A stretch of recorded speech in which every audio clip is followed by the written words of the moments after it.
Right जी. So now I am going to explain how student manual describes it, कि पुराने processes से नए प्रोसेसेस की तरफ हम कैसे शिफ्ट हो रहे हैं. ये पीपल डोमेन को लेते हैं पहले. पीपल डोमेन में वो ये कहता है चीज प्रोसेसेस थी पहले. मिसाल के तौर पे स्टेक होल्डर्स को आइडेंटिफाई करो, रिसोर्स मैनेजमेंट प्लान बनाओ, प्रोजेक्ट मैनेजमेंट प्लान बनाओ, रिसोर्सेज को एक्वायर करो, डेवलप करो टीम को, वगैरह वगैरह वगैरह. वो प्रोसेसेस थे. अब वो क्या बन गए हैं? अब वो मेरे टास्क के अंदर के एनेबलर बन गए हैं वो. राइट. तो अब हम उसको उस तरह से एड्रेस करेंगे. तो जो टास्क मुझे दिए गए हैं उनको मैंने देखना. अच्छा, अब आप जो इधर देखें जरा, टास्क जो बने हैं उन तमाम चीजों के जो प्रोसेस रिलेटेड होती थी, अब उसके क्या टास्क बने हैं, तो आपको एक हैपहैज़र्ड सा नंबर सिस्टम नजर आता है. ये सारे वन के हैं. वन क्या था? वन था पीपल. जी. वन था पीपल. तो पीपल के अंदर ये पीपल ही है. पीपल के अंदर सब 1.1 ये कहां जा रहा है? देखें जरा, थर्ड लास्ट नंबर पे आ रहा है. 1.2 ये आ रहा है लीड अ टीम. 1.3 शायद इधर है ही नहीं. हो सकता है वो किसी और में अपना प्रोसेस में जाता हो या बिजनेस में जाता हो. लेकिन जरूरी नहीं है कि जो चीजें पीपल में शो की गई हैं वो सारी की सारी पीपल के सीक्वेंस में आए. और पीपल के सीक्वेंस में भी कोई चीज पहले है, कोई बाद में है. तो ये जो अब सीक्वेंस डेवलप हुआ है, ये नंबरिंग सिस्टम रिटेन करना जरूरी था. ईसीओ का नंबरिंग सिस्टम, टास्क जो है ये इस तरतीब में स्टूडेंट मैनुअल में पढ़ाए जा रहे हैं. इससे घबराना नहीं है कि यार ये 1.6 पहले क्यों आ गया, 1.12 बाद में क्यों आ गया. Forget about it. जस्ट आप ये देखिए कि पहले टीम को बिल्ड करना है, फिर उसके डिफाइंड ग्राउंड रूल्स करने हैं, फिर build shared understanding of the project करनी है, फिर प्रोजेक्ट एग्रीमेंट्स निगोशिएट करवाने हैं, फिर टीम को एम्पावर करना है, फिर जनाब टीम मेंबर्स को एडिक्वेटली ट्रेन करना है, फिर engage and support virtual teams, फिर कोलैबोरेट विद स्टेक होल्डर, फिर लीड करना है टाइम. ये तैयारियां थी. लीड से पहले पहले ये सब तैयारियां थी. जब लीड करना है उसके बाद फिर एड्रेस एंड रिमूव इम्पेडिमेंट्स. जब लीड करेंगे तो मसले आएंगे, ब्लॉकर्स आएंगे. Support team performance. अगर मसाइल आते हैं, कंफ्लिक्ट मैनेज करना, रेलेवेंट स्टेक होल्डर्स को मेंटर करना, promote team performance through the application of emotional intelligence. This is how the things are going to happen. And this is the sequence in which student manual will teach you. अब सवाल ये पैदा होता है कि अगर इस तरह ही चीजें चलती हैं तो पहले ही क्यों नहीं इस ऑर्डर में लिख दिया गया. जो लोग ईसीओ बना रहे थे उनके सामने इम्प्लीमेंटेशन नहीं थी. उन्होंने कैसे इसने इम्प्लीमेंट होना है उस हिसाब से नहीं सोचा. उन्होंने सोचा कि कैरेक्टरिस्टिक्स क्या क्या है, इनको क्लासिफाई कैसे किया जाए. अब उस क्लासिफिकेशन ने एक्चुअली अक्कर कैसे होना है, ये है जी वो पीपल वाली प्रोसेस का फ्लो. डे वन, ये वैसे तो हम 5 दिन का कोर्स करते हैं, लेकिन आई मीन पीएमपी का कोर्स 5 दिन का होता है. डे वन में पीपल को एड्रेस किया जाता है. डे 2 में भी पीपल होते हैं. डे 3 में प्रोसेस आ जाते हैं. फिर ऐसे कुछ है, मैं अभी आपको दिखाता हूं. अब जैसे डे 1 में आपको बताया ना मैंने, 1.6 से शुरू हो रहा है. ये जनाब 1.6 है. ये 1.6 वाज अ टास्क. अब इसके एनेबलर देखें. This is the detail chart. इसके एनेबलर्स ये हैं और इनको भी आप वहां से फाइंड कर सकते हैं अपने ईसीओ से. ये 1.6 के अंदर 1.6.2 पहले आ रहा है और 1 बाद में आ रहा है. फिर कोई और मोहल्ले की चीज आ गई 1.2.2. ठीक है जी. ये कोई और टास्क है, ये बिल्ड अ टीम वाला टास्क नहीं है, ये किसी और टास्क का की चीज आ रही है। दूसरे नंबर पे क्या चीज थी? दूसरे नंबर पे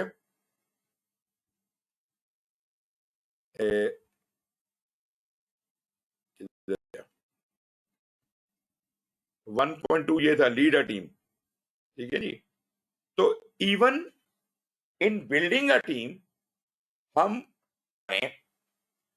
फिर एनेबलर्स की बात कर रहा हूं, फिर 1.1.4 आ गया जिसका ताल्लुक कॉन्फ्लिक्ट मैनेजमेंट से है, फिर 1.1.5 और 6 और वगैरह वगैरह। आपको याद है ना 1.1 जो था वो कॉन्फ्लिक्ट का था, तो ये वो कॉन्फ्लिक्ट वाली चीजें आ गई।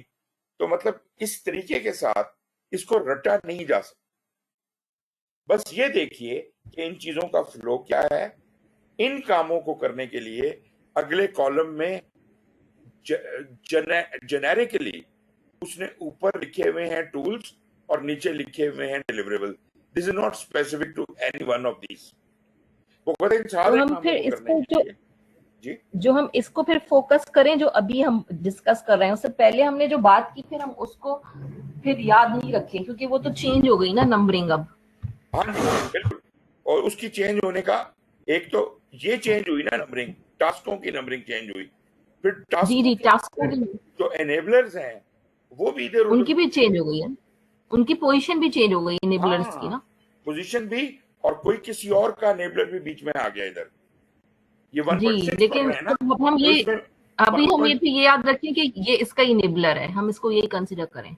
मतलब ये एनेबलर है किसी और का, लेकिन ये बिल्ड अ टीम करने के लिए जरूरी पड़ गया है।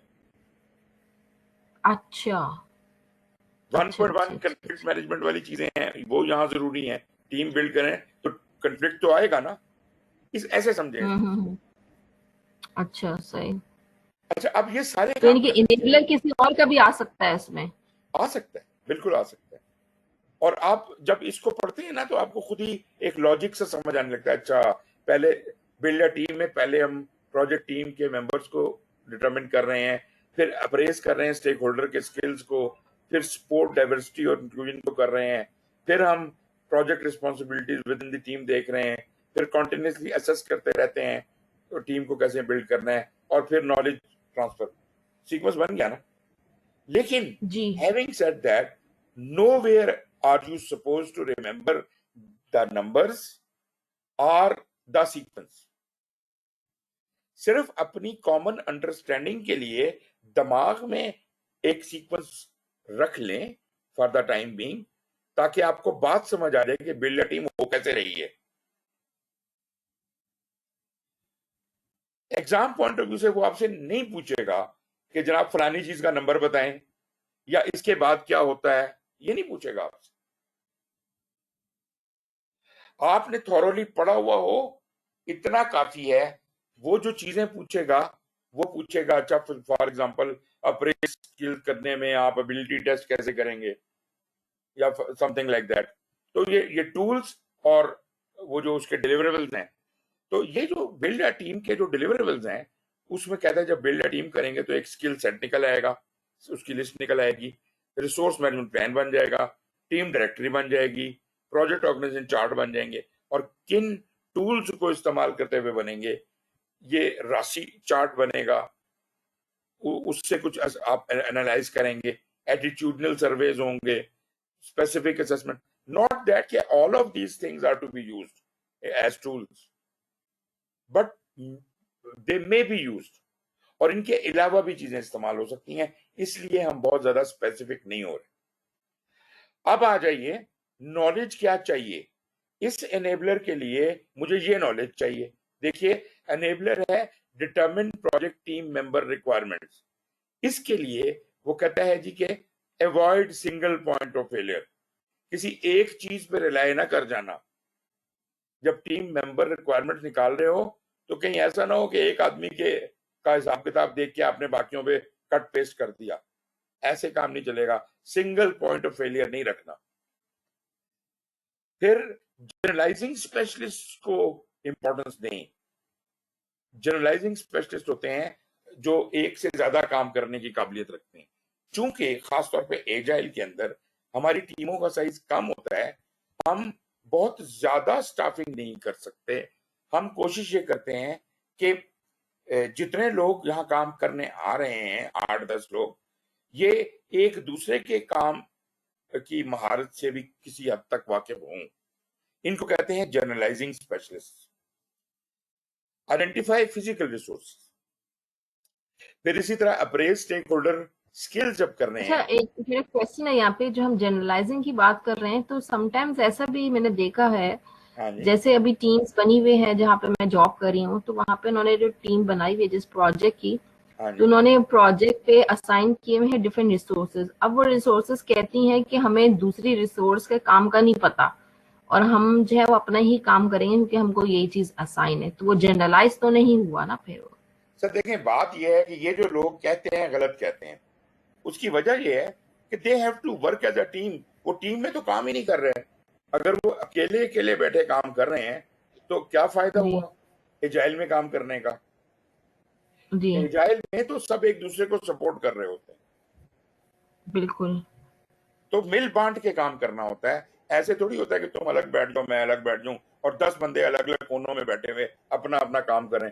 ये तो 10 ऑफिस खुल कि गए। हमें तो कि चाहे फॉर एग्जांपल कि हमें ये वाला एरिया जो प्रोजेक्ट पे इस एरिया पे हमने काम किया है, फॉर एग्जांपल ए हाँ, एक्स एरिया पे हमने काम किया है और दूसरे ने बी पे काम किया है, तो एक्स वाले को, जिसने काम किया, उसको बी वाले का नहीं पता। हर ये किसी है को हर सिलसिला। किसी का पता है।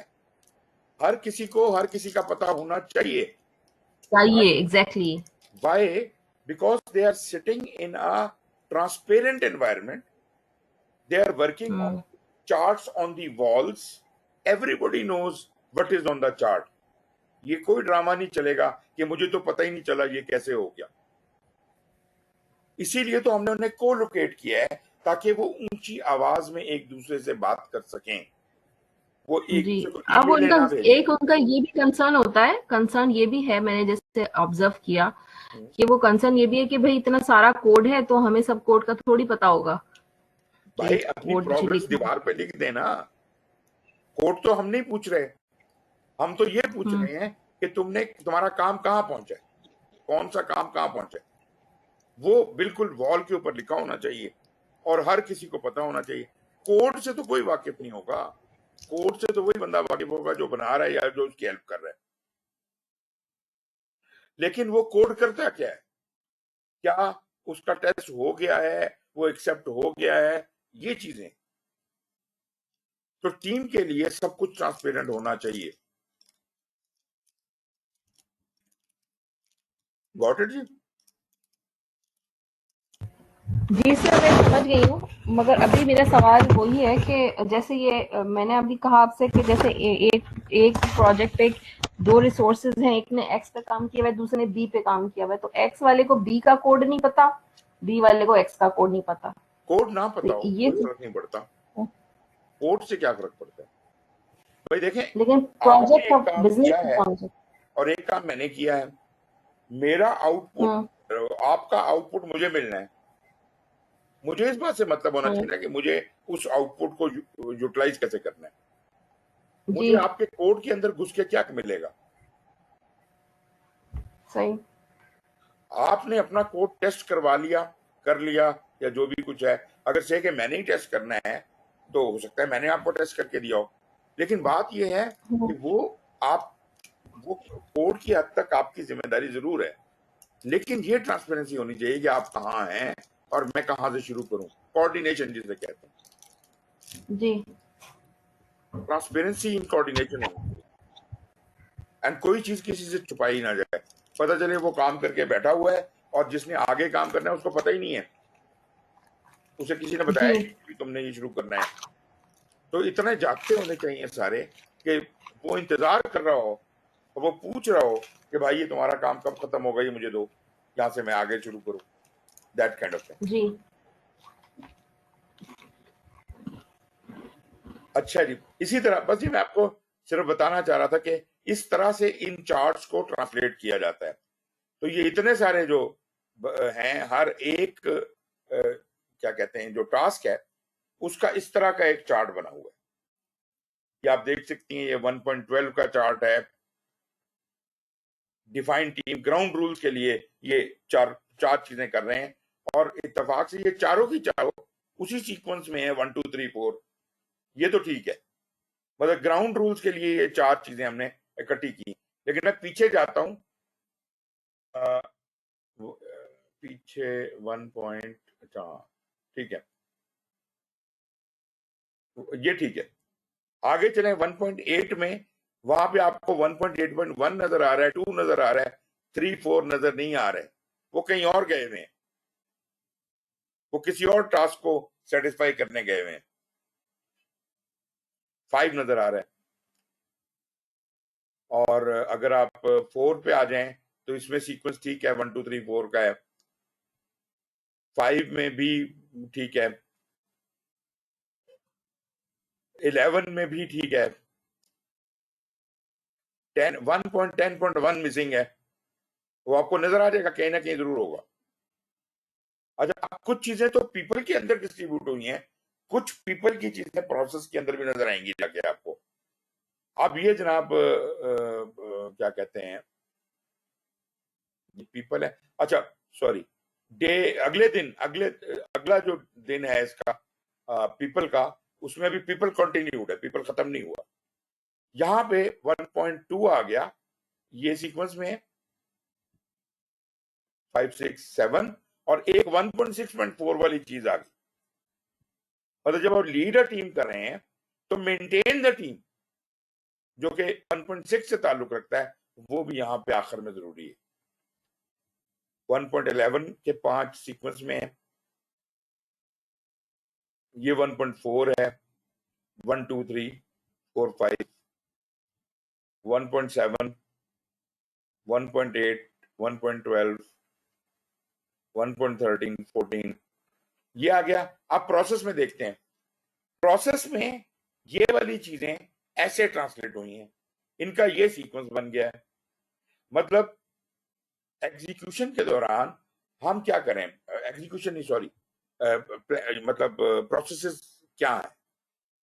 प्रोसेसेस में स्कोप का प्लान और मैनेज होना, बजट का, स्केड्यूल का, क्वालिटी का, फिर इन प्लानिंग एक्टिविटीज का आपस में इंटीग्रेट होना, प्रोक्योरमेंट प्लान होना, फिर जनाब मेथोडोलॉजी का डिटरमिन होना, establish governance structure, plan and manage project phase closure, उस ये तो होंगी प्लानिंग वाली चीजें। फिर एग्जीक्यूट करना प्रोजेक्ट को, कम्युनिकेशन जब एग्जीक्यूट हो रहा है तो क्या कहते हैं, कम्युनिकेशंस को मैनेज करना, रिस्कों को असेस और मैनेज करना, स्टेक होल्डर्स को एंगेज करना, ये एग्जीक्यूशन हो रही है साथ साथ। ऊपर प्लानिंग थी, नीचे एग्जीक्यूशन हो रही है। फिर प्रोजेक्ट के आर्टिफैक्ट्स बनेंगे, चेंजेस, उनको मैनेज करना, इश्यूज को मैनेज करना, और आखिर में नॉलेज ट्रांसफर करना। ये प्रोसेस की सारी चीजें आ गई। अब इस प्रोसेस को कैसे, वही तरीका 2.8 ये देख लीजिए, 2.8 से शुरू हुआ, और 2.8 में 1 2 3 सीक्वेंस में कोई मसला नहीं है। 2.5 में 1 2 3 4 5 यहाँ 4 तक कोई मसला नहीं है। 6 वाला भी ठीक है, उसी तरह से है, 7 वाला भी ठीक है, 9 वाला भी ठीक है।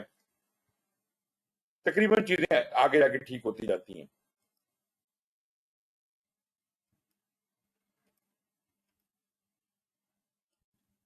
ये जनाब कम्युनिकेशन आ गई, वो जिस सीक्वेंस में आपको चीजें दिखाई हैं वही चल रही हैं सारी। फिर बिजनेस आ जाता है जी। बिजनेस में ये टोटल 4 चीजें हैं, और ये उन्हीं तमाम चीजों से जूस निकाल के उसने ये 4 चीजें बनाई हैं। और बिजनेस में कंफर्म प्रोजेक्ट कंप्लायंस रिक्वायरमेंट्स हैं। ये किसका है, जब आप manage and plan project compliance करें, कहते पहले तो कंफर्म करो, फिर क्लासिफाई करो, ये वही सीक्वेंस है। डिटरमिन पोटेंशियल थ्रेट्स और use methods to support compliance. इसी तरह फिर यही वो कंटिन्यू कर रहा है 5 6 7।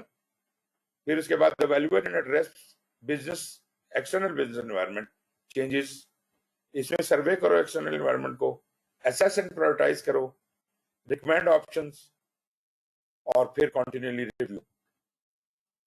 और चौथा, support organisation changes, organisation culture को असेस करो, एवेल्युएट करो, और उसको जो इम्पैक्ट है वो डिटरमिन करें, उसके रिक्वायर्ड एक्शन। अच्छा, ये तो हो गए जी वो 3 चीजें। और इसको जब आप पढ़ेंगे तो और ज्यादा तफसील में ये आपको इंशाल्लाह पीएमपी जब आप करेंगे तो उस वक्त ये चीजें मैं अंदर से भी तफसील से पढ़ाऊंगा। एजाइल हाइब्रिड जो है, इस पे ये छोटा सा मॉड्यूल है, इसको एक नजर देख लें। वो कहते हैं जी इसमें दो चीजें हम देखेंगे कि एक तो learn agile focus enablers in each domain and apply agile tools and technique. और ये आपको ज्यादा इंटरेस्टिंग लगेगा क्योंकि आपने एजाइल पढ़ा हुआ है। बातें वही हैं, टर्मिनोलॉजी वही है, कोई बहुत मसले वाली बात नहीं है। कहते जी अगर एजाइल पाथ पे चलें तो आपका टारगेट चेंज है रैपिड चेंजिंग बिजनेस एनवायरनमेंट, और फिर रैपिड डिलीवरी ऑफ वैल्यू भी देना चाहते हैं। फिर ऑर्गेनाइजेशनल सक्सेस जो है वो भी डिपेंडेंट है quick response to market condition.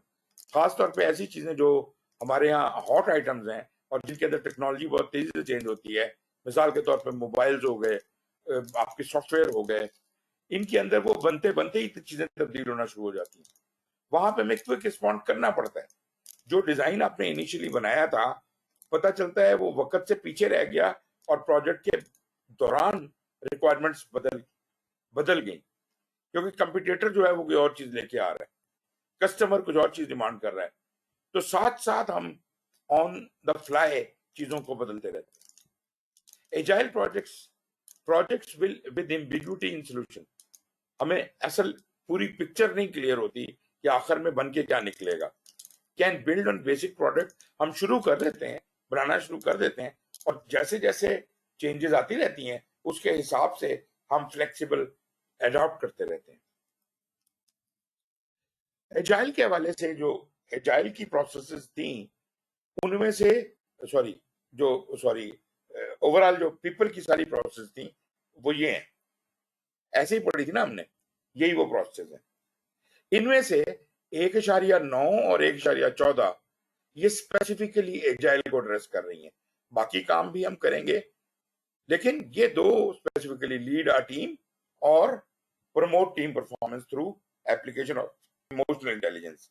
कैसे, ये देखिएगा 1.9 में जो 1.9.3 है, value servant leadership, this is a specific feature of agile. उसने बताया servant leaders help teams develop and grow as a group and as individuals, provide coaching and training, removing blocks and focus on team accomplishment. You are working for the team is not working for you. Requires skills such as active listening, coaching, awareness and facilitation. जो scrum master होता है basically वो servant leader. Exactly ये वो role है, तो ये उसको एड्रेस कर रहा है। ये जनाब उसने लेके लीड अ टीम, ये सर्वेंट लीडर कहाँ प्लेस होता है, जो ऑटोनॉमी में भी हाई है और अलाइनमेंट में भी हाई है। वो क्या है,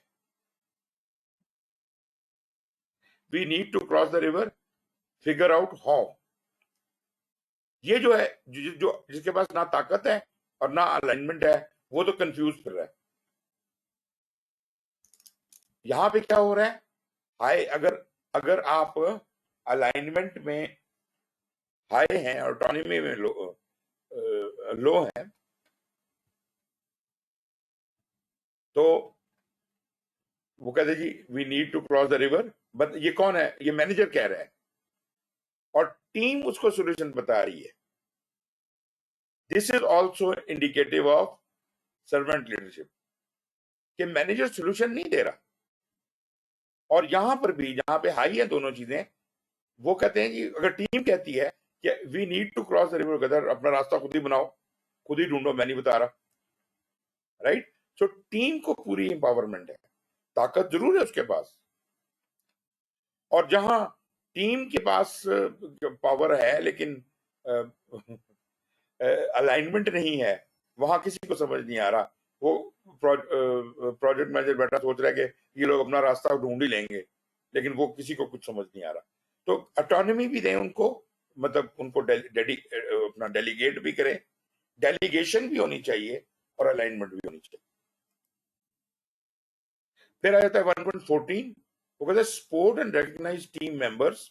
कौन सा है जी, emotional intelligence to promote team member. इसमें वो जो 1.14 के तीनों पॉइंट्स हैं वो तीनों यहाँ कवर हो जाते हैं। और आप ये देख सकते हैं कि इमोशनल इंटेलिजेंस के हिसाब से हम यहाँ पे सेल्फ अवेयरनेस लेके आ रहे हैं, सेल्फ मैनेजमेंट लेके आ रहे हैं, सेल्फ अवेयरनेस है और रिलेशनशिप मैनेजमेंट, सोशल अवेयरनेस है और रिलेशनशिप मैनेजमेंट है। किस तरह से ये चीजें इसको सपोर्ट करती हैं, ये तीनों पॉइंट्स इनको सपोर्ट करती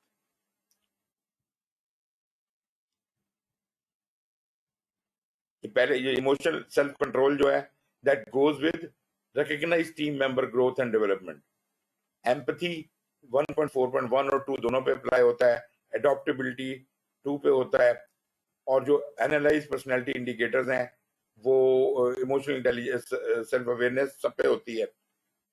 और अचीवमेंट ओरिएंटेशन और पॉजिटिव आउटलुक इज फॉर 14.3। ये इस तरह से आप इसको देख सकते हैं। प्रोसेस के अंदर ये प्रोसेस का टेबल था सारा, इसमें से कौन कौन सी चीजें एजाइल हैं, budget and resource, schedule, scope नहीं है, क्योंकि प्रेडिक्टिव में स्कोप फिक्स होता है, यहां तो स्कोप फिक्स नहीं है, इसलिए manage and time scope is not directly a part of agile. 13, determine appropriate project methodology and method. Yes, इसमें प्रेडिक्टिव भी आप अडॉप्ट कर सकते हैं, एजाइल भी कर सकते हैं, हाइब्रिड भी कर सकते हैं। और 2.1, execute project to deliver business value, और ये बिजनेस वैल्यू ही हमारा काम है। ये जनाब 2.5 पहले वाला, ये वाला 2.5 में वो कहते हैं जी estimate budgetary needs based on scope. अब स्कोप वाली जो ट्रायंगल है वो उल्टी हो गई यहां पर। पहले क्या था, जो ट्रेडिशनल या प्रेडिक्टिव होता है उसमें स्कोप फिक्स्ड होता है। जब हम इसको इसकी दुम पे खड़ा कर देते हैं, उल्टा कर देते हैं इस ट्रायंगल को, तो टाइम और कॉस्ट फिक्स हो गए हैं, क्वालिटी वही है, लेकिन जो आपका स्कोप है वेरिएबल हो गया। पहले हमने टाइम और कॉस्ट को वेरिएबल रखा हुआ था और कह रहे थे कि स्कोप के ऊपर चलो, तो यहां पे ये चीज उल्टी हो जाती है। तो जब हम मैनेज बजट और रिसोर्सेज करते हैं तो हमें वो फिक्स मिलते हैं। फिर हम एंटिसिपेट फ्यूचर बजट भी करेंगे, एंटिसिपेट कर सकते हैं, प्लान कर सकते हैं, मॉनिटर बजट वेरिएशंस होंगी, उससे अमेंडमेंट हो जाएंगी, plan and manage resources accordingly.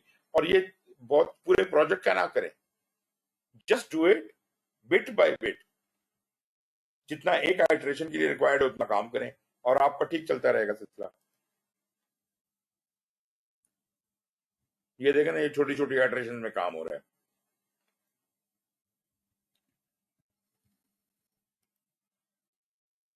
ये 2.6 है जी, ये है प्लान एंड मैनेज स्केड्यूल। यहाँ पे एस्टिमेशन के अंदर वो जो आपने एजाइल के बहुत से टूल पड़े हुए हैं, टी शर्ट वाला और ये वो सब यहाँ पे टूल इस्तेमाल होंगे। वो रेज हैंड और वो सारा फेबोनिची नंबर सब इधर आ जाएंगे। एस्टिमेट टास्क करते हैं, बेंचमार्किंग करते हैं, schedule based on methodology, measuring ongoing progress based on methodology, modify schedule as needed based on methodology, coordinate with other project, other operations वगैरह। फिर T2.13 में ये जो आप assess project needs, complexity और magnitude है, recommend project execution strategy, recommend a project approach वगैरह, और वो बनाने के लिए। तो यहाँ आप एजाइल सुटेबिलिटी असेसमेंट को देखें, यहाँ पे कहते हैं कि जो आप अप्रोच सेलेक्ट कर रहे हैं, ये अप्रोच की बात हो रही थी ना, जो आप मेथोडोलॉजी अप्रोच सेलेक्ट कर रहे हैं, पहले उसका बाइंड लें, टीम को ट्रस्ट, टीम पे ट्रस्ट करें, डिसीजन मेकिंग पावर टीम को दें, टीम का साइज महदूद रखें, एक्सपीरियंस लेवल उनके जज करें, एक्सेस टू कस्टमर दें, मतलब ट्रांसपेरेंसी दें, लाइकलीहुड ऑफ चेंज, उसको अडॉप्टेबल होंगे आप, criticality of product service and ultimately incremental delivery. यही सब बातें ये ट्रांसलेट हो रही हैं जो इधर हमने बात की है। फिर execute project to deliver business value, ये वो आइटरेशंस को एड्रेस कर रहा है। पहले assess opportunities to deliver value incrementally, examine business value throughout the project, साथ साथ चेक करते जाएं, support the team to subdivide project task as necessary to find the minimum viable product. जहां पे हमारा इंक्रीमेंट खत्म, हम कुछ ना कुछ तो दे ही रहे हैं। तो हम जो चीज दे रहे हैं वो काम की होनी चाहिए आगे के, वो उसको यूजेबल होनी चाहिए। अगर वो यूजेबल होगी वो मिनिमम वायबल प्रोडक्ट वाली फिलॉसफी पे आ जाएगी। फिर जी स्कोप के हवाले से कहते हैं जी डिटरमिन एंड प्रायोरिटाइज रिक्वायरमेंट्स। कब करते हैं? बैकलॉग के अंदर कर रहे हैं ये काम हम। ब्रेक डाउन स्कोप बैकलॉग में कर रहे हैं। Monitor and validate scope, backlog में जब चीजें उधर से वैलिडेट होके आती हैं, हर आइटरेशन के बाद वैलिडेट होती हैं, तो वहां से क्लियर होती जाती हैं। और मॉनिटरिंग एक आइटरेशन के अंदर ही हो रही है। अगर प्रोजेक्ट चेंजेस की बात करें तो थोड़ा फर्क है ट्रेडिशनल से, लेकिन आप इस चार्ट के ऊपर देखें तो anticipate and embrace the need for change, हर वक्त तैयार हैं हम चेंज के लिए, एडाप्टेबल हैं। Determine strategy to handle change, अब उस चेंज को कैसे लाना है उसकी स्ट्रेटजी को डिटरमिन करें। फिर चेंज मैनेजमेंट का जो भी तरीकाकार, आप एजाइल कर रहे हैं तो एजाइल वाला तरीका इस्तेमाल होगा, अगर आप प्रोडिक्टिव कर रहे हैं तो वो वाला तरीका इस्तेमाल होगा। Determine a change response to remove the project forward, to move the project forward. फिर बिजनेस आ जाती है जी। बिजनेस के अंदर 4 आइटम है, उनमें से पहले 2 item plan and manage project compliance और evaluate and deliver project benefits and value, they are of more important to agile। 1 वाला कैसे? Plan and manage project compliance में वो कहता है जी कंसिक्वेंसेस ऑफ नॉन कंप्लायंस को एनालाइज करें, फिर डिटरमिन करें कि क्या अप्रोच एक्शन लिया जाएगा to address that and measure the extent to which the project is in compliance. ठीक है जी, प्लान किया, अमल किया और उसके बाद उसको मेजर किया। तो कंप्लायंस में आप सिर्फ क्वालिटी को नहीं देखते, स्टैंडर्ड है, रेगुलेशंस हैं, गवर्नेंस है, ट्रांसपेरेंसी है, पॉलिसीज हैं, लॉज हैं, रिक्वायरमेंट्स हैं, रूल हैं, सब कुछ, सब चीजों से कंप्लाई करना है जो जो आपके ऊपर लागू हुई हैं ड्यू टू गवर्नेंस। फिर मिनिमम वायबल प्रोडक्ट वाली बात ये आ जाती है, evaluate and deliver project benefits and value. Benefit जल्द अज जल्द देने के लिए हम मिनिमम वायबल प्रोडक्ट बनाते हैं। जो पहले जो चीज अल्टीमेटली डिलीवर होनी है, मिसाल के तौर पर घर बनाना है, इसके 2 तरीके हैं, एक इंक्रीमेंटल तरीका होता है और एक होता है आइटरेटिव तरीका। इंक्रीमेंटल होता है कि जो चीज मैंने बनानी है पहले मैं उसका छोटा सा मॉडल बना के देता हूं, जब वो अप्रूव हो जाती है मैं उसको उससे बड़ा मॉडल बना के देता हूं, और करते करते फिर मैं उसे लाइफ साइज बनाता हूं और अल्टीमेटली उस चीज को बनाता हूं। दूसरा तरीका ये है कि मैं इस घर का दरवाजा बना देता हूं, अप्रूव करा लेता हूं, खिड़की बना देता हूं, अप्रूव बना लेता हूं, और फिर आखिर में चलते वो जो चीजें मैं बनाता जा रहा हूं वो आपके रिजल्ट में जो घर बनना है ये असल में ये सब उसमें लग जाने हैं। लेकिन जो पहले वाला था वो था थ्रो अवे मॉडल। क्या आपने कहा कि अच्छा जी आपको ये सॉफ्टवेयर बनवाना है, तो हम ऐसा करते हैं कि आपको स्क्रीन का एक मॉकअप बना के दिखाते हैं, आप उसको अप्रूव कर दें। हमने वो मॉकअप बनाया, क्लाइंट ने अप्रूव कर दिया, हमने उस मॉकअप की बेस के ऊपर कोडिंग करनी शुरू की, तो वो जो मॉकअप था वो उठा के बाहर फेंक दिया क्योंकि वो तो यूज नहीं हो रहा। कोडिंग के नतीजे में स्क्रीन असल में बनेगी। फिर उसके बैक एंड की चीजें एक एक करके बनाते गए और उससे लिंक करते चले गए, अल्टीमेटली वो सॉफ्टवेयर पूरा वर्केबल हालत में आ गया। सो इसमें हम जो चीजें थ्रो अवे भी होती हैं वो थ्रो अवे करते रहते हैं।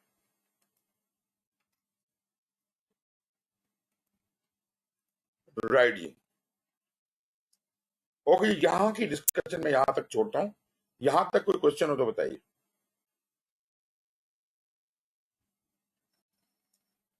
नहीं सर, क्वेश्चन तो नहीं है, मुझे ऐसे ही समझ आ रहा है कि ये एक हम उसकी बात कर रहे हैं जाइल की, जैसा स्प्रिंट रखते हैं हम, इंक्रीमेंटल स्प्रिंट होती है कि हर उसके बाद आपको स्प्रिंट के बाद कुछ ना कुछ जो है वो एक रनिंग जो है वो देना होता है, डिलीवरी देनी होती है हाँ जो वर्केबल हो।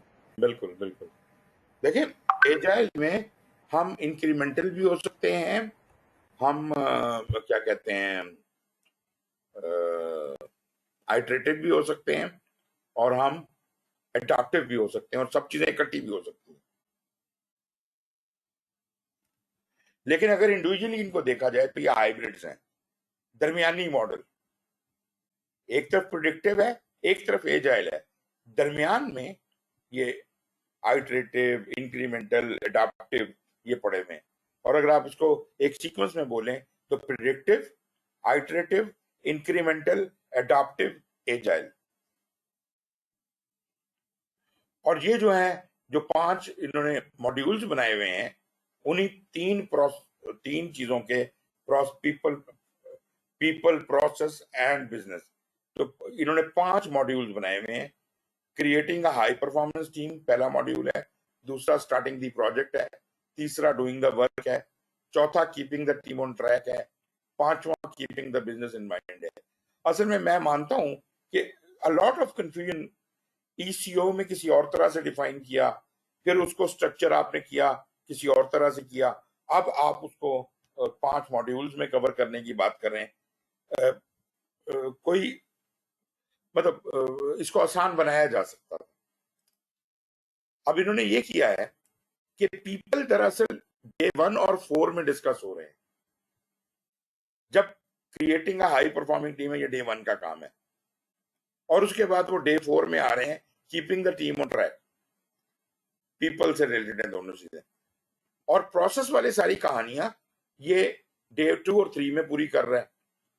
डे 2 है स्टार्टिंग दी प्रोजेक्ट और डूइंग दी प्रोजेक्ट, मतलब ये प्लानिंग और इनिशिएशन इधर आ रही है डे 2 में, और एग्जीक्यूशन और मॉनिटरिंग एंड कंट्रोल डे 3 में आ रहा है, और किसी हद तक आप कह सकते हैं कि क्लोजिंग भी आ रही है। Keeping the team on track जो है, ये एक तरह से आप कह सकते हैं कि क्योंकि है तो पीपल ओरिएंटेड, लेकिन लोगों पे नजर रखी हुई है while the project is being executed. और बिजनेस जो है वो keeping the business in mind के क्लोजिंग के पॉइंट ऑफ व्यू से, कि जनाब जो जो आपका फोकस है वो कहीं डिस्टर्ब ना हो, जो वैल्यू बिजनेस वैल्यू है वो जरूर मिलनी चाहिए, कंप्लायंस जरूर होनी चाहिए, दैट काइंड ऑफ थिंग। ये जनाब आपका डे 1 का सिलेबस है। ये 7 आइटम हम वहां पढ़ते हैं। ये डे 2 का है, ये डे 3 का है, ये डे 4 का है, और ये day 5।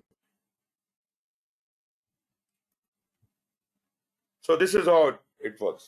So we have traveled since 1996 to 2021, और आप ये देख सकते हैं कि ये पहला एडिशन था पीएमबीओके का, ये दूसरा था, तीसरा, चौथा, पांचवा, छठा, और अब ये 7वां एडिशन है।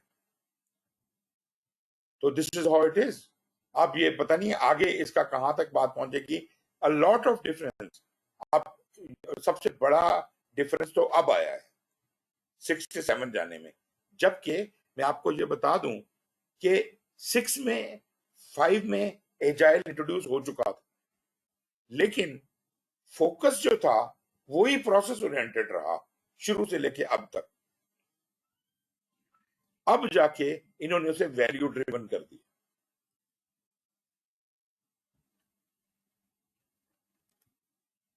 जी ये पीएमबीओ के जो है इसके ये 2 पार्ट्स हैं। ये 6th एडिशन की बात कर रहा हूं। हैं तो 2 पार्ट ही अपना 7th के भी, लेकिन ये 6th एडिशन का मैं आपको दिखा रहा हूं कि पीएमबीओ के पार्ट 1 था इसका, और standard for project management part 2 था, और 7th एडिशन में ये रिवर्स हो गया। पार्ट 1 बन गया स्टैंडर्ड फॉर प्रोजेक्ट मैनेजमेंट, और पार्ट 2 बन गया a guide to the project management body of knowledge. तो ये जनाब, let's have a little break here, और हम इसके बाद जो हमारे पास टाइम बचेगा उसमें हम 6th एडिशन और 7th एडिशन, पहले 6th एडिशन की थोड़ी सी इंट्रोडक्शन लेते हैं, फिर 7th का लें। इज ठीक है इट सर। ऑलराइट जी? जी जी जी sir, okay. Let's have a little break. Let's have a break of 15 minutes. Okay sir. 3:30 बजे मिलते हैं। जी जी। थैंक यू जी, टेक केयर।